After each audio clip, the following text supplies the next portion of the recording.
3 հայկական YouTube անալիքներ, որոնց հետևում եմ։ Zoot Story։ Այստեղ ներկայացված են պատմություններ, որոնք շատ հետաքրքիր են։ Կա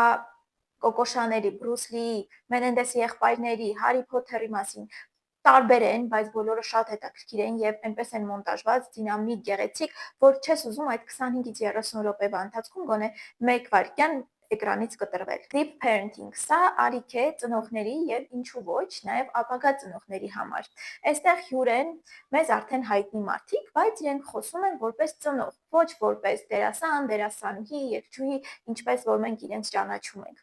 Շատ գնահատում եմ այն, որ հյուրերը չեն փորձում ներկայանալ, երևալ իդեալական ծնող։ Նրանք խոսում են իրենց փորձի մասին, որտեղ կա եւ դժվարություն, եւ հաղթանակ։ Rearrange Պոդկասթին հյուր են մեզ հայտնի մարդիկ եւ ոչ այդքան հայտնի, ովքեր որ իրենց ոլորտում շատ լավ մասնագետներ են։ Ամբողջ ընթացքում հաճույքով նայում ես եւ քեզ համար բացահայտում եւ հյուրին եւ իր գործունեությունը։ Այստեղ չկան այնպիսի հարցեր, ինչպիսիք են փոքր ժամանակ ձեր ընտանիքը ապահոված է եղել թե ոչ, ինչպիսի հարաբերություններ ունես այժմ հայրիկիդ հետ։ Իհարկե սրանք շատ կարևոր թեմաներ են եւ սրանց մասին պետք է խոսվի, բայց այս ոդկասթի ֆորմատը այլ է։ Այստեղ հյուրի կարծիքն ես լսում այս կամ այն թեմայի վերաբերյալ։ Քեզ խորհուրդ են տալիս նոր գիրք, սերիալ, ֆիլմ, ներկայացում,